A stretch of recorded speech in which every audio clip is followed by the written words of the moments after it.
Baik ya Bapak Ibu, sekarang saya mungkin dalam waktu yang biasanya saya memberikan materi ini minimal 2 jam, tapi karena ini katanya sedang pembagian rapot, jadi dipersingkat 1 jam dengan tanya jawab, Ibu ya. 1 jam materi ya, tapi nanti saya izin untuk ada rilis emosi ya, karena saya lihat dari ujung sana sampai ujung depan Bapak Ibu wajahnya bermasalah semua, termasuk Bapak Kepala Sekolah kita ya kan, urat-urat masalahnya sangat terlihat gitu ya. Jadi nanti ada sesi rilis emosi ya. Baik ya, kita mulai ya. Baik ya, slide-nya.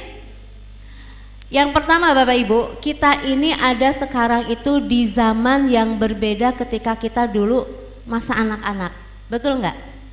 Ibu mungkin merasa dulu kita itu orang tua kita itu parenting Nikita Mirzani ya Bu ya. Tapi katanya sekarang nggak boleh parenting Nikita Mirzani yang setengah VOC gitu kan Bu ya. Harus parentingnya Nikita Willy katanya. Tapi kan Ibu saya lihat wajahnya wajah-wajah Satpol PP ya kan, yang nggak cocok dengan parenting Nikita Willy. Ibu lebih cocok dengan parenting Nikita Mirzani gitu kan. Oke, itu nggak masalah sebenarnya Bu ya. Karena apa? Karena Allah itu tidak menciptakan makhluk yang berbeda. Ibu-ibu ini kan saya lihat wajahnya emak-emak strong semua Pak. Yang kalau di jalan naik motor sen kiri beloknya kanan. Ya kan? Kalau ditilang dia nyolot, ya kan? Ya kan Bu? Kenapa? Karena kita terbiasa menghadapi kesulitan. Nah, anak-anak sekarang tidak terbiasa menghadapi kesulitan. Maka saya mungkin akan kita perbaiki sedikit demi sedikit supaya betul-betul 2045 itu Indonesia generasi emas. Jangan sampai jadi Indonesia generasi lemas, generasi cemas gitu kan. Ini ada di tanggung jawab daripada kita semua Bu, bukan hanya pada sekolah, tapi ada pada orang tua. Sekolah, guru itu hanya partner Bapak Ibu, hanya rekanan, tapi tanggung jawab penuh mendidik anak ada di pundak Bapak Ibu. Terutama siapa Bu? Terutama siapa? Terutama siapa Bu? Ibu. Yang sering nasihatin anak di rumah siapa? Nurut nggak anaknya? Orang, tahu kan? Jadi tanggung jawab mendidik anak sebenarnya terutama ada di pundak ayah. Di dalam Al-Quran sendiri yang dialog parenting antara anak dengan orang tua itu adalah ayah. Ada 14 ayat, dengan ibu hanya 3. Kenapa anak dinasihatin ibu nggak bisa? Kenapa? Karena suara ibu itu bukan suara untuk menasehati Bu, tapi suaranya untuk menghibur. Terus kalau ibu menasehati itu kan merepet ya, dengan kecepatan yang sangat tinggi. Suara ibu yang cempreng itu jadi tajam. Akibatnya apa? Yang aktif batang otak. Batang otak perintahnya apa? Lawan. Tapi kalau bapak yang bicara, suara bapak itu kan besar, ngebas, tumpul. Kenapa? Itu settingan dari Allah. Karena bapak yang harus banyak bicara sama anak. Ketika bapak yang bicara, otak anak yang terstimulus bagian mana Bu? Limbik di tengah. Limbik ini perintahnya apa? Nurut, patuhi. Nah nanti sekarang ubah ya Bu ya. Nanti yang banyak menasehati harus ayah. Kata ibu teh kumaha ya gimana? Atuh udah bapaknya teh meninggal mikir-mikir acan. Teu liur-liur acan kata si bapak. Iya saya paham Bu. Saya jadi konselor keluarga dari 2007. 100% yang konsultasi itu ibu-ibu. Ternyata yang banyak masalah tuh ibu, bapak mah nggak punya masalah. Ya Pak ya? Ya Pak ya? Bapak nggak punya masalah kan? Yang suka ribet masalah mah ibu-ibu, dikit-dikit masalah, ya nggak?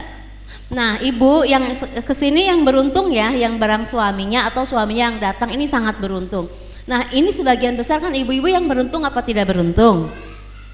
Bu, banyaknya yang hadir yang beruntung apa tidak beruntung? Tidak beruntung karena yang hadir ibu. Ibu menyampaikan ke suami jangan pakai kalimat pernyataan, apalagi kalimat perintah pakai tanda seru merah 3. Jangan. Kenapa? Karena suami tidak bisa didikte istri. Dikasih tahu aja dia nggak bisa Bu. Siapa di sini yang ngerasa suaminya egois? Acungkan tangannya. Gak usah takut Bu, nanti gak ditransfer gitu. Ibu rata-rata suaminya egois, berarti itu lelaki sejati Bu. Karena begitu settingan Allah, begitu laki-laki tuh egois, maka kita nggak boleh ngasih tahu suami tuh, nggak boleh Bu, nanti dia nggak nyaman sama kita. Apalagi kita sok pinter ya, ibu-ibu jangan sok pinter depan suaminya, nanti dia nyari yang bodoh. Udah banyak kejadian, ya kan? Yang dicari yang bodoh. Kenapa? Karena laki-laki nggak nyaman dengan istri yang terlalu pinter. Betul nggak Pak? Betul nggak? Tuh, ya kan? Maka nanti ngasih tahu suaminya pakai kalimat apa Bu? Pakai kalimat tanya. Apa Bu? Ibu pura-pura nggak tahu. Jangan pulang dari sini tuh Pak, tahu nggak Pak kata Bu Meti Pak? Ambiar. Ibu harus bilang, Pak, anak kita nomor ini tuh sholatnya belum tertib. Menurut Bapak harus gimana ya? Ibu tahu nggak muka dia kayak apa? Bingung. Kan dia nggak tahu caranya gimana, nggak pernah datang parenting, dengerin ceramah juga nggak pernah. Ibu harus gimana? Sabar. Kasih waktu Bu. Bukan sejam 2 jam ya Bu ya. Dia butuh waktu seminggu untuk mencerna. Dan dia memastikan dirinya bahwa itu bukan permintaan istri. Maka dia akan cari tahu, cari YouTube, nge-googling. Nah ibu jangan pingin buru-buru bapak tuh ngasih nasihat anak gitu, khutbah depan anak, bukan. Nanti si bapak tuh Bu, ya ibu jangan kaget, ngomongnya tuh cuma sepatah 2 patah kata, ibu harus nunggu berhari-hari. Kenapa? Karena memang lelaki sejati itu nggak banyak ngomong, tapi banyak transfer. Jadi bapak-bapak emang nggak bisa banyak ngomong kayak kita, nggak bisa Bu. Tapi ibu lihat nanti, anak akan nurut dan itu akan lama efeknya. Coba aja. Ya Bu ya, jadi kita yang harus sabar. Saya lihat kan ibu-ibu satset, kita harus sabar. Nunggu biar si ayah yang berperan dalam menasehati anak. Kalau ibu tugasnya apa? Sang pembasuh luka. Jadi ngapain? Menghibur anak. Tadi bapak marahin kamu, ya negur kamu, itu tandanya sayang. Jangan dikomporin, bapak kamu tadi ngapain marahin kamu? Mending kalau bener dia juga. Nah itu namanya kompor, nggak boleh ya Bu ya. Ibu harus membasuh luka anak ya. Silakan slide-nya. Nah ini ya, kita ada di beda generasi ya. Selanjutnya beda generasi Bu, beda juga cara kita berkomunikasi. Ini generasi Right Me, baby boomer ya. Ini mau sudah jadul lah ya. Banyaknya apa ya, bicara langsung. Kemudian generasi Call Me, Gen X, ini mungkin kita ya Pak ya, Gen X ya. Ini lebih ke chat. Kemudian generasi Email Me, ini milenial. Kemudian Gen Z lagi, lanjut. Dan ada yang terbaru itu Gen Alpha. Nah ini Gen Alpha lebih lagi dia sangat akrab dengan gadget Bu. Ya mungkin ibu ada di rumahnya yang Gen Alpha ya. Kelahiran 2010 ya. Sekarang udah lagi ada gen apa? Beta ya kan? Ya selanjutnya. Nah ini nggak bisa dipungkiri ya Bapak Ibu ya. Kondisi kita saat ini berbeda dengan zaman dulu, di mana orang tua dan anak semuanya pegang gadget. Dulu tahun 2000-an lah ya, itu gadget itu mahal sekali Bu. Dan kartunya juga mahal. Kartunya itu kartu perdana dulu bilangnya ya, itu 600.000. Harganya 600.000 dan HP-nya itu jadul gede gitu ya, pakai antena gitu ya. Jadi satu rumah itu nggak mesti ada satu HP, mungkin satu RT ada beberapa HP. Tapi coba sekarang satu rumah ada berapa HP, ya kan? Bahkan satu orang, bapak-bapak biasanya punya cadangan Bu, ya kan? Satu dibawa ke rumah, satu di kantor biasanya. Ya saya bukan curiga ya, cuma ngasih tahu aja, ya kan?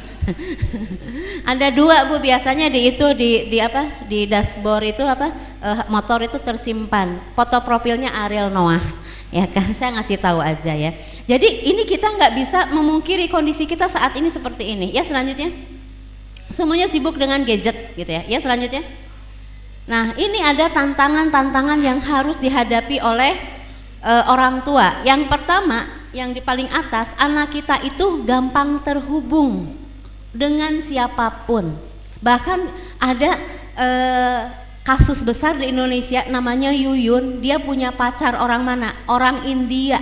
Ternyata dia dijebak Bu, kenalannya di Facebook. Jadi kita nggak bisa membatasi anak kita untuk tidak berinteraksi dengan orang-orang di luar sana. Mending kalau benar, kalau nggak benar, ya Bu ya. Nah ini yang harus kita waspadai ya. Kemudian yang kedua, penyebaran ekstasi narkoba dan lain sebagainya ini sangat luar biasa dan bisa lewat digital Bapak Ibu. Kemudian, nah ini ada pengaruh pergaulan bebas ya, yang sangat mengerikan Bapak Ibu. Saya sedang menangani kasus ya, anak SMP 13 tahun hamil. Dan yang lebih mengerikan itu dia nggak tahu yang bapaknya yang mana. 13 tahun Bu, kita hamil udah bangkotan aja, ngilunya kayak apa kan? Ini 13 tahun. 13 tahun sampai HB-nya itu 5. Ya, dia nggak mampu, tubuhnya tuh belum mampu untuk hamil, tapi dia sudah hamil akibat apa? Pergaulan bebas. Bahkan saya punya klien yang lain, ibu-ibu ya sudah umur hampir 40 tahun, suaminya diganggu oleh pelakor. Pelakornya siapa Bu? Anak SD kelas 6. Asli. Ketika dilabrak, ya saya gimana Bu katanya, bingung saya mau ngelabrak, dan anaknya petang-peteng. Dan dia dengan bangga dia cerita dia sering check in dengan suami orang, bangga. Kenapa? Itu pengaruh dari apa? Dari media, di mana orang-orang sekarang itu sering tampil HP-nya ganti-ganti, tentunya HP-nya yang paling canggih, ya kan, jalan-jalan, kulineran sana sini, itu semuanya perlu apa? Orang tua nggak mampu, akhirnya dia inisiatif berdikari sendiri, tapi jalannya sesat. Nggak anak laki, nggak anak perempuan. Kalau anak laki-laki sekarang pakai apa Bu, Bapak Ibu? Nauzubillahi min dalik ya. Sekarang kan lagi musim kaum Sodom. Itu dari Jakarta itu sengaja datang ke Purwokerto. Pengakuan siapa? Mimi Pri. Dia memang mencari anak-anak kampung biar nggak tertular penyakit. Ini bukan bohong Bu. Di Purwokerto sudah banyak yang terkena HIV. Bahkan ada klien saya tuh saudaranya meninggal. Kenapa? Karena dia kanker selaput otak. Setelah dicek sama dokter ternyata sudah AIDS, bukan lagi HIV Bapak Ibu.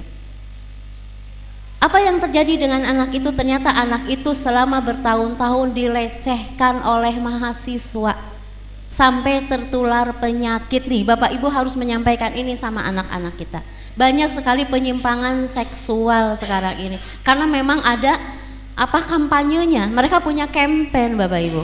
Teman saya diminta untuk menulis, saya kan penulis ya, menulis mendukung LGBT, bayarannya berapa? 1 lembar itu bisa 10 juta, bahkan 40 juta Bapak Ibu. Saya pun kalau mau nulis, bikin tulisan, dilempar ke Kompas, itu saya dapat 40 juta.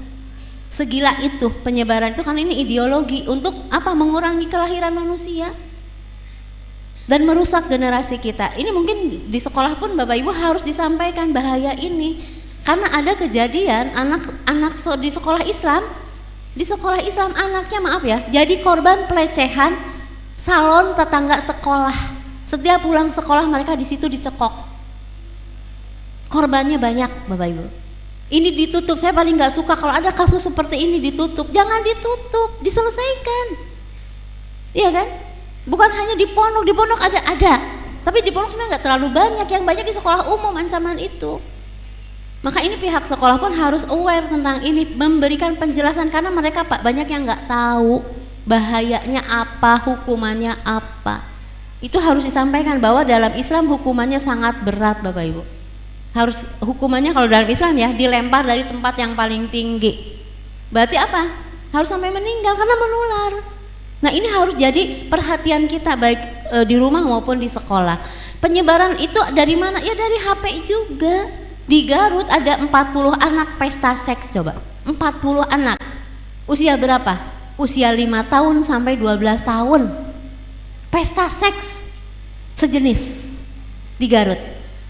Setelah ditanya, kamu lihat dari mana? Siapa yang ngajarin? Lihat di YouTube. Dia nunjukin, ternyata filmnya apa? Kartun.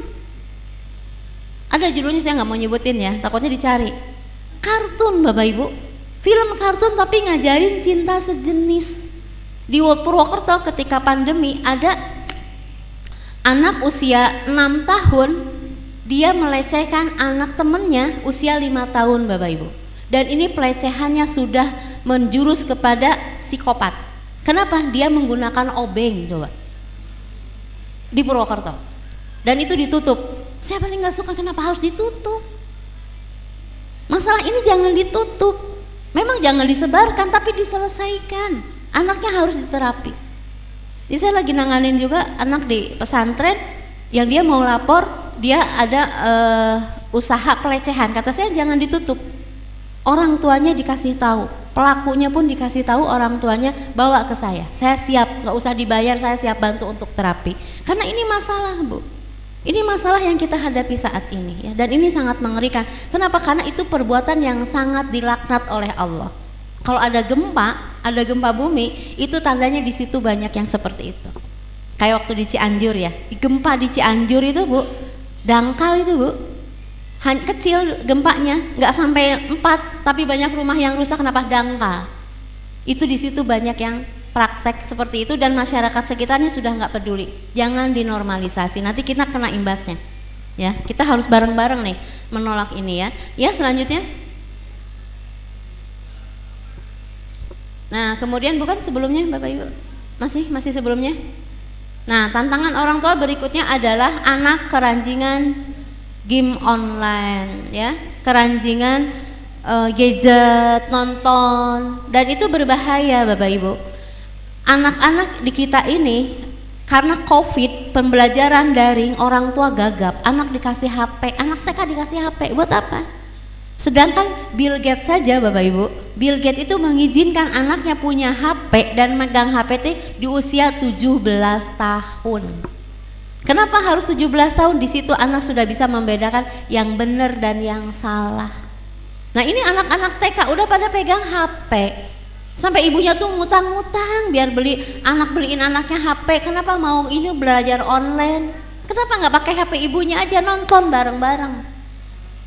Bukan alasan kita untuk ngasih HP Bapak Ibu. Waktu pandemi itu anak saya 2 SD, nggak ada satupun yang saya kasih HP. SMP 1, SMA 1, pakai laptop, kita sharing laptop, kita pakai HP saya, ya saya yang ngajarin. Ya, jadi itu bukan alasan. Memang pandemi itu tujuannya gitu supaya anak-anak itu dikasih HP. Selain bahaya tontonannya ya, juga radiasinya juga sangat besar. Sekitar 2000 lebih radiasinya. Makanya sekarang banyak anak-anak yang mengalami gagal ginjal, ya kan? Leukemia. Itu kenapa?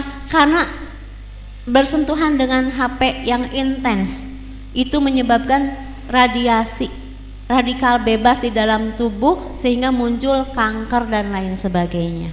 Bukan hanya dari makanan dan minuman saja, tapi dari radiasi HP. Nah, kemudian game ya, main game. Teman anak saya itu, anak saya kan dari pondok ya Bu ya, kemudian kuliah di UNES, temannya itu meninggal setelah main game nonstop 3 hari, meninggal asli Bu. Kenapa? Pecah pembuluh darah. Jadi kalau terlalu sering, terlalu lama main game itu ya bisa menyempitkan, mengentalkan darah, akhirnya terjadi penyempitan pembuluh darah. Nah anak itu pembuluh darah pecah di otak, langsung meninggal Bu. Saat itu juga, padahal di bulan Ramadan dia nggak lihat apa yang jelek-jelek, dicurigai minum, enggak, kata polisi nggak ada minum. Ini pure anak ini pecah pembuluh darah karena main game 3 hari non-stop. Nah ini, jangan sampai anak-anak kita dibiarkan begitu ya Bu ya, karena bahayanya luar biasa. Kemudian nah ini pornografi di mana-mana merajalela. Bapak-bapak, ibu-ibu hati-hati ya. Jangan membiasakan untuk nonton pornografi. Kenapa? Akan jadi jejak yang diikuti oleh anak-anak kita. Pornografi ini lebih berbahaya daripada narkoba. Kenapa? Karena akan menimbulkan kecanduan dan kerusakan otaknya lebih parah daripada narkoba. Narkoba merusak otak hanya 50%, tapi kalau pornografi merusak otak 100%, terutama otak bagian depan. Ini otak bagian depan inilah yang membedakan kita dengan binatang. Maka sekarang banyak manusia wujudnya manusia tapi otaknya lebih hina dari binatang jalang. Anjing Bapak Ibu, seanjing-anjingnya anjing gak pernah mangsa anak. Manusia banyak yang suka mangsa anak, nauzubillahimin dari. Kenapa? Rusak otaknya. Saya yakin kayak apa? Ada kiai cabul, ternyata bukan kiai ya, dukun, lebih ke dukun. Nih kiai dirusak namanya. Dukun cabul yang mencabuli 52 santri, ternyata apa? Apa ketika di rumahnya digeledah, dia apa namanya? Apa sih namanya, bukan mendokumentasi, mengumpulkan apa sih namanya, mengumpulkan video porno Bapak Ibu. Jadi kalau ada yang pencabulan itu pasti dia keranjingan porno. Hati-hati ya, walaupun ibu-ibu nggak boleh, haram Bu, kita melihat orang lain itu haram, dan itu yang menyebabkan rezeki kita seret. Kenapa? Karena ketika kita nonton yang seperti itu, kita dirubungi oleh setan. Kalau kita dirubungi setan, dipeluk sama setan, ada ya CCTV-nya, orang yang nonton video porno itu dikerubungin oleh makhluk-makhluk hitam, itu setan Bu. Maka malaikat akan menjauh dari rumah kita. Padahal yang membagikan rezeki itu siapa? Malaikat apa setan Bu? Malaikat. Maka panggil malaikat itu biar mau ke rumah kita dengan bacaan Quran yang tadi, seperti tadi ya, merdu, Masya Allah, itu malaikat kumpul. Tapi kalau kita lihat yang buruk-buruk, yang jelek-jelek, yang kumpul apa? Setan reuni di rumah kita, kopdar mereka, sehingga apa? Malaikat nggak mau datang ke rumah kita, nggak mau ngasih rezeki. Ya, salah satu biar kita dikejar-kejar rezeki Bapak Ibu, biar nggak terlalu capek lah cari uang itu, jauhi maksiat sekecil apapun, terutama tontonan seperti itu, Allah nggak suka. Itu ya. Ya, selanjutnya nggak usah dipilih lah, sayanya kelihatan ya. Itu aja materinya. Ini Indonesia menjadi panen pornografi Bapak Ibu. Sekarang coba apa berita-berita di TV, di media sosial, ini adalah hasil COVID. Kita sekarang sedang panen pornografi. Baru saja ada anak 3 tahun meninggal Bapak Ibu setelah diruda paksa oleh ayahnya. Itu setan aja, kata saya, udah setan aja kayaknya udah nggak mau, udah jijik sama dia. Setan udah jijik. Katanya malah setan itu sekarang pakai psik, udah banyak yang pensiun dini, karena manusia udah inisiatif, kan nggak usah digoda, nggak usah diganggu gitu ya. Anak 3 tahun Bapak Ibu sampai meninggal.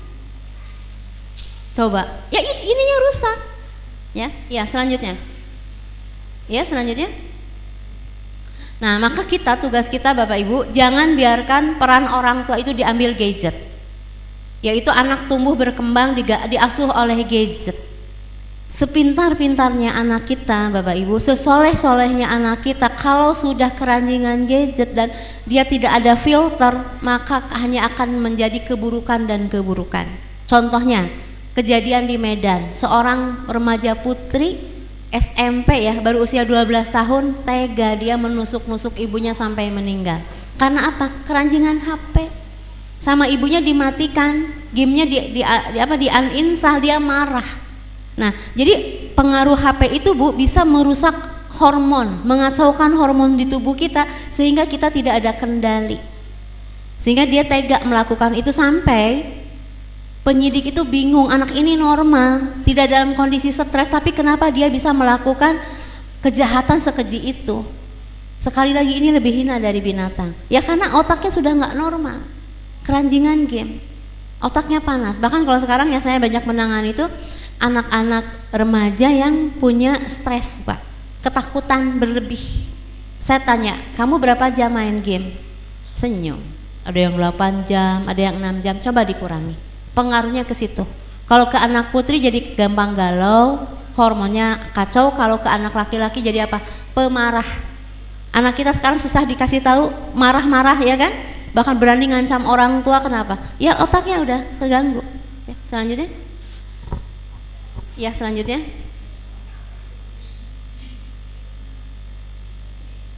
Nah, maka sebisa mungkin jaga fitrah anak agar tetap baik. Jauhkan mereka dari bahaya gadget. Jadi karena anak kita itu terlahir dalam kondisi fitrah yang baik. Ya, kullu mauludi yuladu ala fitrah. Bahwa manusia itu diciptakan atas fitrahnya. Fitrah itu suci, artinya membawa potensi kebaikan. Ya, selanjutnya. Menuai hasil pengasuhan, apa yang terjadi pada kita, anak kita saat ini Bapak Ibu, itu adalah hasil proses pendidikan. Tidak ada anak yang salah lingkungan, salah gaul, nggak ada. Tapi banyak anak yang salah asuh. Kalau kita sudah selesai, parentingnya sudah tuntas, pendidikan anak sudah tuntas, dia bergaul dengan siapapun dia tidak akan mudah terbawa. Jadi jangan enggak ini kebawa temennya. Tidak, ya. Tetapi ada yang salah dalam pengasuhan. Ya, selanjutnya mengubah pola asuh. Mari kita ubah pola pengasuhan agar anak-anak kita tumbuh menjadi pribadi yang solih dan berprestasi. Ya, selanjutnya Bapak. Nah, apa tipsnya? Nah, ini tipsnya ya langsung ya. Pertama adalah get connected with Allah. Mendekatlah kita kepada Allah. Bu, saya tanya ibu-ibu.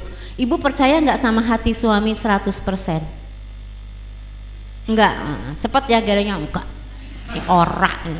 Ibu percaya nggak sama hati ibu 100%? Percaya, curang ya ibu-ibu ya. Ya, ibu memang nggak boleh percaya sama hati suami 100%, Bu. Tapi kita pun nggak boleh percaya sama hati kita 100%. Kenapa? Karena hati kita itu bukan ada dalam genggaman kita. Dan hati kita itu sifatnya liar. Kenapa kok liar? Karena doa apa? Ya muqallibal qulub, yang maha membolak-balikan hati. Berarti hati kita itu gampang terbolak-balik. Begitupun hati anak kita, Bu. Kita nggak bisa mengubah anak kita. Kita nggak bisa mengubah suami kita. Yang bisa mengubah anak kita dan suami kita siapa?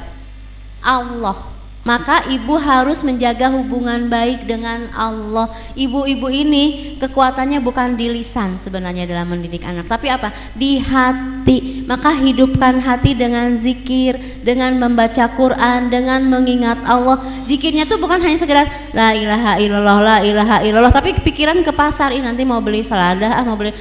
Itu bukan zikir. Zikir tuh mengingat. Ibu bukan hanya menyebut nama Allah, tetapi mengingat sampai meneteskan air mata. Ibu, sekarang banyak anak Bapak Ibu mengalami kejadian yang kurang baik, tapi ibunya nggak tahu. Lah kan dia nggak cerita, Bu. Ya memang kalau anak mengalami trauma tuh nggak bakalan cerita, tetapi seharusnya ibunya tahu. Lewat apa, Bu? Firasat. Nah sekarang ibu-ibu firasatnya udah nggak bagus. Kenapa? Hatinya banyak yang mati, jarang diisi hatinya. PR ibu adalah menghidupkan hati. Iman anak akan tertular oleh keimanan ibu. Sikap anak akan mencontoh ayah. Tapi menghidupkan iman adalah tugas ibu. Maka ibu harus banyak-banyak mendekat kepada Allah. Doa, tirakat, bahkan doa ibu tidak akan tertolak. Oleh 7 lapis langit aja doa ibu akan tembus. Maka kita harus meminta dalam setiap helaan napas kita, iringi doa untuk anak-anak kita, Bu. Jangan pernah ibu absen untuk mendoakan anak-anak kita, karena mereka itu butuh doa kita. Dan doa yang paling mustajab untuk seorang anak adalah doa ibunya. Maka kita harus mencari apa yang membuat doa saya tertolak. Ini senjata, Bu. Ya, Bu ya. Maka ibu banyak harus memperbanyak tirakat. Setelah sholat maghrib ibu kirim Al-Fatihah untuk suami, untuk diri sendiri dulu, suami, terus anak-anak, sebut nama mereka. Kirimkan Al-Fatihah. Kenapa? Karena Al-Fatihah itu justru dibutuhkan oleh orang yang hidup. Al-Fatihah illa ruhi fil jasadi, disebut nama anak-anak kita. Lalu ibu baca Al-Fatihah berapa banyak? Sebanyak-banyaknya, Bu. Bisa dari maghrib sampai isya ibu baca Al-Fatihah saja. Kenapa? Itu sangat dibutuhkan oleh anak-anak kita di zaman seedan ini, Bu. Di zaman seperti sekarang ini penjagaan langit yang paling dibutuhkan oleh anak-anak kita. Ketika setiap anak kita, suami kita melangkah keluar rumah, iringi dengan doa. Ya, Bu ya. La haula wala quwata illa billah. Ya Allah, saya titipkan mereka kepadamu dalam penjagaan. Begitu ya. Ya, kemudian selanjutnya pentingnya berbagi peran dalam mendidik anak, yaitu bersinergi adalah kewajiban dalam mendidik anak, terutama antara ibu dan ayah. Tapi bapaknya kerja atau bapaknya nggak tinggal di sini, gimana? Bapak tidak tinggal bersama bukan berarti bapak tidak mendidik anak. Contohnya Nabi Ibrahim. Nabi Ibrahim kan jauhan terus ya sama Ismail, tapi sukses mendidik anak. Kenapa? Karena Ibrahim sudah menetapkan visi misi mendidik anak. Apa visi misinya? Termaktub dalam surat Al-Ahqaf ayat 15. Rabbi auji'ni an askura nikmataka allati an'amta alayya wa ala walidayya an amal sholihan fit tardau wa aslih li fid duriyati inni tubtu ilaika wa inni minal muslimin. Ya Allah, berikanlah kepada saya kebaikan yang akan dilanjutkan oleh keturunan saya. Jadi Ibrahim tuh doa itu, Bu, belum punya anak, tapi anaknya sudah didoakan. Minta punya anak itu untuk melanggengkan kebaikan dia, bukan sekedar status biar nggak ditanya tetangga saya punya anak. Tapi jadikan anak itu melanjutkan kebaikan kita, melanjutkan kesolehan kita. Maka dari Ibrahim inilah menjadi bapaknya para nabi. Keturunannya banyak yang jadi nabi dan rasul, karena Nabi Ibrahim doanya begitu, Bu. Ingin kebaikannya dilanjutkan oleh anak cucunya. Sudah punya cucu belum, anak aja belum punya. Apalagi kita yang sudah punya keturunan. Doakan terus gitu ya. Nah, kemudian ini sinergi itu antara ibu dan ayah. Tadi ayah itu penegak disiplin di rumah ya, ayah ya. Jadi ayah yang harus menentukan aturan. Ibu sang pembasuh luka, penghibur. Jadilah ibu yang bikin nyaman anak. Anak punya rumah untuk pulang tuh siapa? Ibu. Setiap anak ke rumah tuh yang dicari ibu mana? Jangan sampai anak takut sama ibu. Kalau anak takut sama ibu, dia mau lari kemana, Bu? Dia mau cerita ke siapa? Maka ibu, jadilah ibu yang bikin nyaman anak. Belajarlah bagaimana menaklukkan hati anak-anak kita. Belajarlah komunikasi yang baik dengan anak. Belajarlah memberi apresiasi. Karena ibu itu tempat pulang untuk anak. Kalau anak sudah tidak punya rumah untuk pulang, artinya tidak punya ibu yang bikin nyaman, maka dia mau lari kemana, Bu? Banyak anak yang salah pergaulan, ya. Ya karena di rumah dia nggak nyaman, dimarahin terus, diomelin terus. Maka ibu sesekali ajak anak itu ngobrol santai, ketawa-ketawa gitu. Jangan terlalu serius menghadapi hidup ini. Ibu kelihatannya kurang hiburan. Ciptakan kebahagiaan sendiri. Bu, ibu jujur ya, jujur. Setelah menikah yang sering bikin ibu kecewa siapa? Jawab jujur, Bu, siapa? Suami. Cepat Pak jawabannya, suami Pak ternyata. Kenapa kita sering merasa kecewa sama suami, Bu? Kenapa? Karena kita berharap dibahagiakan oleh suami. Kita berharap suami kita itu spek Irwan Musri. Ya, Bu ya? Ya kan? Semakin berharap semakin kecewa, maka ibu berhentilah berharap. Berharaplah kepada Allah. Insya Allah ibu akan mudah bahagia, tidak mudah kecewa. Karena suami kita juga manusia, Bu, punya kekurangan, ya kan? Maka stop berharap sama suami. Saya hanya berharap kepadamu ya Allah. Karena suami manusia, Bu.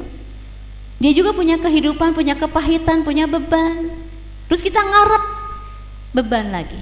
Maka stop berharap sama suami. Bahagiakan diri ibu sendiri. Lakukan apa yang bikin ibu happy. Nanti terakhir ya kita rilis emosi ya, biar ibu plong hatinya ya. Ya, selanjutnya hadirkan fisik dan jiwa kita untuk menemani anak belajar, Bapak Ibu. Jadi kita itu harus menghadirkan hati, bukan hanya fisik. Ibu nggak menemenin anak belajar, tapi ibu tuh ninggalin TikTok, ya TikTok. Mah ini apa mah? Bentar ini rame nih, dracin nih, mau tamat nih, bentar. Anak nggak merasakan kehadiran jiwa. Itu yang menjadi masalah Bapak Ibu sekarang. Kenapa anak-anak sekarang itu kalau dinasihatin oleh orang tua tuh susah? Kenapa? Karena tidak ada connecting. Tidak ada ikatan batin Bapak Ibu. Tapi kalau orang dulu kita itu dilarang, dimarahin sama orang tua, nggak pingin berontak. Kenapa? Karena mereka punya investasi cinta, ada connecting. Nah ini yang harus kita bangun. Kita harus membangun connecting dengan anak. Harus ada ikatan batin, Bu. Ya, baik ayah maupun ibu harus punya ikatan batin. Kalau anak yang tidak merasakan kehadiran ayah, nuwun sewu nggih, anak itu mudah bully mudah dilecehkan. Saya banyak menangani kasus anak yang dibully, dilecehkan karena dia tidak punya hubungan yang baik dengan ayah. Ya. Bahkan ada santri Pak, Bu, yang sering mau bunuh diri. Sampai pernah dia sudah dilarikan ke rumah sakit, dia mengiris nadinya. Akhirnya bawa ke rumah saya, kata saya ini urgent, bawa ke rumah saya gali apa yang terjadi. Kata saya tanya, bapaknya mana? Oh, kata ibunya, ibunya langsung cerita dengan berapi-api tentang keburukan suaminya. Kata saya, Mbak, stop, kita terapi dulu ya. Setelah terapi anaknya suruh keluar, saya ngomong sama ibunya, mau tahu nggak penyebab anak jenengan begitu? Omongan jenengan. Jenengan dengan leluasa menjelek-jelekan mantan suami karena udah pisah. Bagi anak, Bu, ayah itu pahlawan, ayah itu hero, maka ibu tidak boleh menjelek-jelekan sosok ayah di depan anak. Tapi Bu, memang ayahnya buruk, apalagi kalau buruk. Ibu boleh kok bohong sama anak. Ih, bapak kamu itu idaman mamah banget. Mamah mah pokoknya merasa sangat beruntung teh menikah dengan papa kamu. Setelah itu ibu gumoh gitu, muntah mungkin, nggak apa-apa ya Bu ya. Kenapa? Karena anak itu butuh ayah yang baik, hero, dan itu ada di lisan ibu. Tapi bapaknya tuh titisan Firaun Bu, gimana gitu kan. Mending Firaun mah kaya, ganteng, ini mah kelakuan kayak Firaun tapi miskin. Wajah tidak sedap dipandang, suara tidak sedap didengar, kata ibu itu. Gimana Bu kalau gitu? Tetap ibu harus menghadirkan sosok ayah panutan di depan anak Bu, lewat lisan. Ya Bu ya. Nah makanya kan ibu-ibu kan suka bad mood kan, lihat pagi-pagi lihat suami itu cinta mati Pak. Sorean dikit pingin matiin gitu kan, suka gitu kan Bu. Nah ibu, kalau ibu lagi bad mood, lagi kesal sama suami, jangan curhat sama anak. Anak itu tidak siap mendengar keburukan bapaknya. Nah bapak harus menjaga performa bapak di hadapan anak. Anak itu akan melihat sosok bapak yang baik ketika bapak meratukan ibunya. Apa Bu, diulang? Perlu diulang? Anak itu melihat bapak yang baik ketika bapaknya meratukan ibunya, membahagiakan ibunya, memperlakukan ibunya dengan baik. Itu pahlawan bagi anak. Di hadapan anak, bapak itu the best. Ya gitu ya Pak ya. Jadi bapak sendiri harus berusaha menjadi bapak yang baik, karena ini menentukan apa? Menentukan masa depan anak. Bapak Ibu, saya ini dari kecil tidak bisa dibully. Kalau ada yang bully saya bully balik 10 kali lipat. Sampai yang pernah bully saya, dia keluar dari sekolah nggak tahan saya bully tiap hari. Kenapa? Kenapa saya percaya diri? Karena bapak saya hadir, dan ibu saya suka muji bapak saya. Walaupun bapak saya itu banyak kekurangannya, tapi ibu saya suka muji bapak saya, sehingga saya merasa saya pede. Bahkan saya pernah nonjok guru Bapak Ibu, ya karena gurunya mau cenderung pelecehan gitu ya. Kata bapak saya, kalau ada yang nyentuh kamu, area yang harus kamu jaga, tonjok siapapun dia. Jadi dia nyentuh leher saya balik langsung tonjok. Ternyata guru saya gitu. Terus gurunya marah kan, apa saya takut? Enggak, saya kacak pinggang. Saya gini, ayo maju sama saya gitu. Itu pentingnya anak punya sosok ayah yang hero ya Bu ya. Ya selanjutnya, nah ini mendidik anak itu wajib dimulai dari membangun visi dan kurikulum keluarga. Ini tugas siapa? Kata ibu teh bapak, kata bapak teh ibu. Jadi saha atuh siapa? Nah ini tugas ayah. Ibu apa? Manut, ngikutin. Jangan gitu, kurang keren Pak. Jangan, ibu ngikutin, ibu tuh makmum. Ya, ibu tuh makmum. Jadi apapun yang dibangun oleh ayah itu ibu harus setuju. Papa mah pingin anak-anak kita tuh jadi guru. Kata ibu teh jadi dokter aja lebih keren. Ikutin Bu. Bapak saya walaupun tadi saya sempat ngobrol, bapak saya walaupun orang yang sederhana, pendidikannya rendah, tapi bapak punya visi misi dalam mendidik anak. Bapak ingin anak-anaknya jadi guru. Apa yang terjadi Bapak Ibu? Semuanya jadi guru, bahkan menantunya pun guru. Itu pentingnya bapak punya visi dan misi. Jangan ya gimana nanti aja lah, gimana kewe gitu. Jangan, kita harus punya visi misi. Ya, kalau bapak saya jadi guru, mungkin bapak pingin anaknya jadi lebih bermanfaat, jadi dokter, jadi pebisnis, itu boleh. Dan cita-cita bapak itu akan jadi inspirasi bagi anak. Nanti ibu yang suaminya nggak hadir, nanti ngobrol ya, Pak ini anak kita mau dibawa kemana? Kata si bapak terserah mama. Oh enggak, mama sekarang mah terserah bapak. Kan biasanya terserah mama terus kan? Karena nggak mau ribut si bapak. Nah ibu harus sabar sekarang. Ayo pak kita bikin visi misi keluarga kita mau jadi apa anak-anak kita nanti, gitu ya. Ya selanjutnya. Serumah sejiwa. Nah ini sudah ya, hadirkan komunikasi yang efektif dengan anak. Isi tangki cintanya bu. Ibu harus belajar nanti ya, PR ya. Melihat tangki cinta pasangan dan anak. Pembicaranya Dr. Aisyah Dahlan, itu lengkap di situ. Kalau saya terangkan sekarang nggak cukup waktunya. Ya, lanjut. Tumbuhkan perhatian terhadap anak, gelisahlah jika pada waktunya pulang anak belum terlihat. Nah ini, Bapak Ibu jangan cuek, baik anak laki maupun anak perempuan harus menerapkan jam malam. Kalau saya dulu bapak saya maghrib saya nggak boleh keluar. Maghrib, bukan jam malam, jam sore. Kalau maghrib saya masih di luar, dicari bu. Itu dicari pakai obor ya dulu di kampung, pernah saya dicari pakai obor, jadi nggak boleh. Nah itu harus diterapkan, jangan sampai kan ada kasus ya anak gadis 3 bulan apa 3 tahun ya hilang dari keluarganya, nggak dicariin ya, dicariin awal-awal, setelah itu biarin aja. Ternyata anak itu sekarang dalam kondisi dianiaya berat bapak ibu sampai nggak bisa jalan. Nah itu jangan sampai kayak gitu. Kenapa? Kita akan dihisab tentang anak-anak kita. Jangan sampai dia biarin dah, terserah lah, mudah-mudahan kamu selamat. Jangan, cari anak kita, pastikan ada di rumah. Ya selanjutnya. Oh ini sudah ya, ini anak untuk anak kecil ya. Mungkin selanjutnya Bapak Ibu, dan yang hal lebih penting lagi dalam mendidik anak adalah bagaimana Bapak Ibu mempunyai mental yang sehat.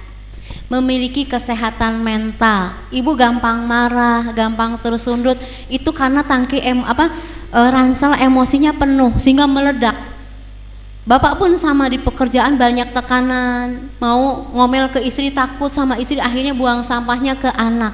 Jadi anak kita itu tempat buang sampah bu, akhirnya sampah emosi dari kedua orang tua. Maka ibu jangan salahkan, kok anak saya begini ketika besar, ya karena dia tempat sampah. Yang akan dia keluarkan apa? Ya sampah, ya bu ya. Nah ini caranya, ini ibu nanti bisa melakukan di rumah. Caranya adalah dengan terapi memaafkan. Nanti caranya hadirkan dulu trauma di masa lalu, rasakan lagi, ya rasakan lagi, kemudian diapresiasi. Ibu ingin nangis, menangislah, ibu ingin marah-marahlah, kemudian setelah itu dimaafkan dan dilepaskan. Siap? Boleh dimatiin lampunya, ditutup pintunya ya, biar nggak berisik dari luar ya. Diputar musiknya pak.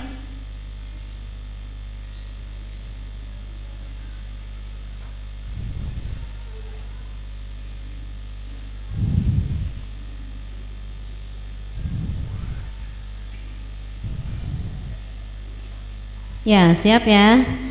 Duduknya boleh nyender, kakinya menginjak lantai, dua-duanya terbuka, jangan tertutup, jangan angkat kaki, di lantai, kakinya di lantai. Siap.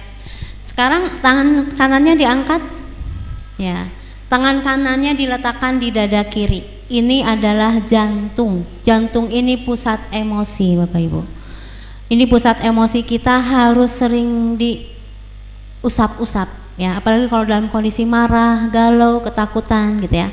Nah sekarang lanjut, tarik nafas perlahan melalui hidung, keluarkan melalui mulut.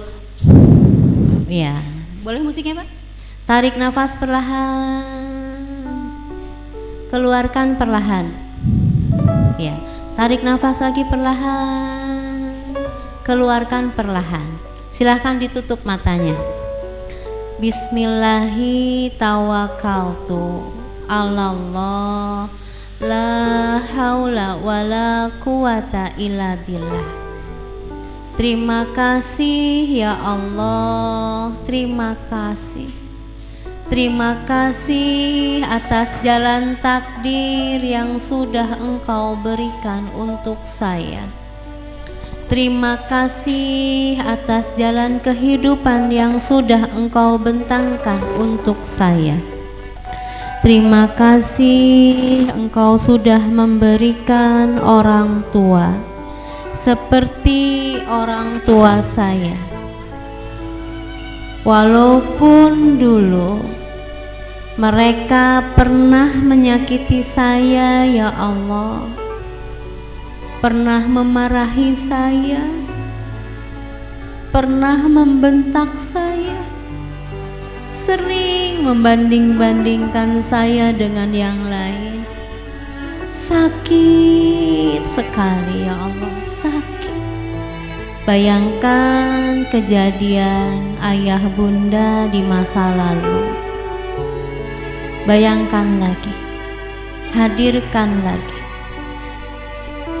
Hadirkan lagi seolah-olah baru kemarin itu terjadi. Rasakan lagi sakitnya seperti apa. Menangislah. Rasakan. Apresiasi perasaannya. Menangislah. Jangan ditahan. Menangislah. Anda berhak untuk menangis. Anda berhak untuk marah. Anda berhak untuk kecewa. Hargai perasaan itu semua. Hargai. Terima kasih ya Allah. Terima kasih. Terima kasih Engkau sudah memberikan pasangan hidup seperti pasangan saya hari ini. Dia yang seharusnya jadi soulmate untuk saya. Dia yang seharusnya mencintai saya. Dia yang seharusnya menjaga perasaan saya, ya Allah. Tapi justru dia yang paling sering membuat saya menangis, membuat saya marah, membuat saya kecewa, ya Allah. Sakit sekali, sakit sekali. Rasakan lagi. Bayangkan kejadian bersama pasangan. Mungkin selama ini Anda memilih diam, memilih bertahan walaupun hati hancur. Jiwa sudah mati rasa. Anda bertahan. Rasakan lagi. Sedihnya seperti apa, marahnya seperti apa. Rasakan lagi. Terima kasih ya Allah, terima kasih. Terima kasih Engkau sudah menghadirkan orang-orang di sekitar saya. Teman, saudara, sahabat. Mereka yang seharusnya menyayangi saya, mencintai saya, tapi justru mereka menghancurkan hidup saya, ya Allah. Membuat saya trauma dan sakit hati. Bayangkan lagi. Rasakan lagi. Saya terima ya Allah, dan saya ridho dengan semua takdir-Mu. Saya terima dan saya ridho. Tapi saya tidak sanggup menanggungnya, ya Allah. Saya tidak sanggup menanggungnya. Maka saya pasrahkan semua luka batin ini kepadamu. Hanya Engkau yang bisa membasuh luka di hati saya, ya Allah. Saya ingin bahagia. Saya ingin tenang, ya Allah.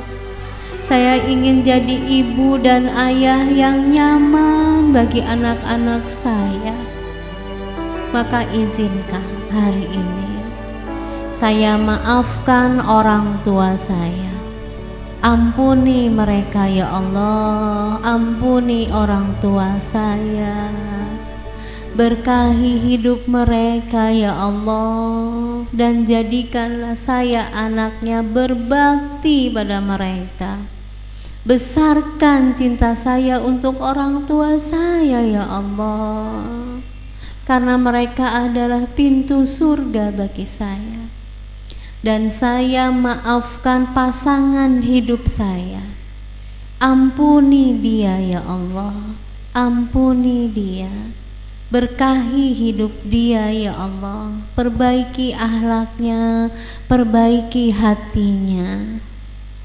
Dan saya maafkan semua orang yang pernah menzolimi saya, ampuni mereka ya Allah.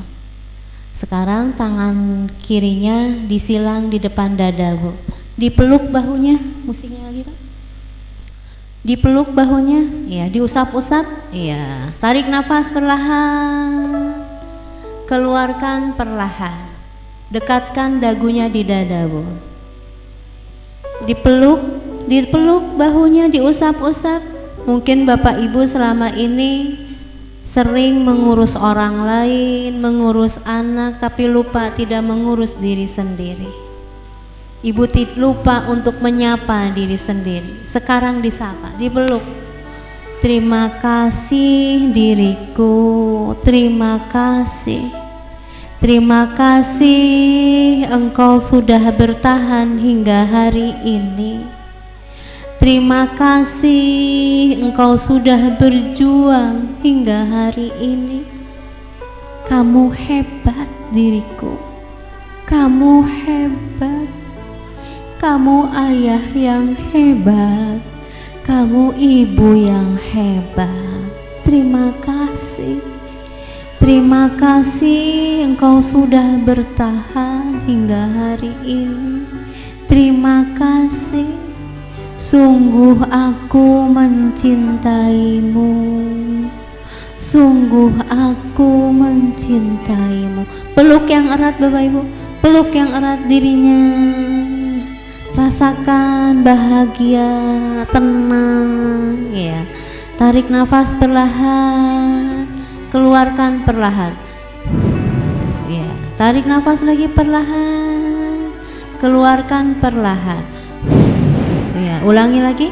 Tarik nafas perlahan, keluarkan perlahan. Baik. Silahkan dibuka matanya dan silahkan saling meminta maaf dengan teman di kanan dan di kiri. Nanti bisa diulang-ulang di rumah sih. Ajarkan juga sama putra-putrinya, Bu. Mohon maaf, saya Meti Herawati. Akhirul kalam. Wassalamualaikum warahmatullahi wabarakatuh.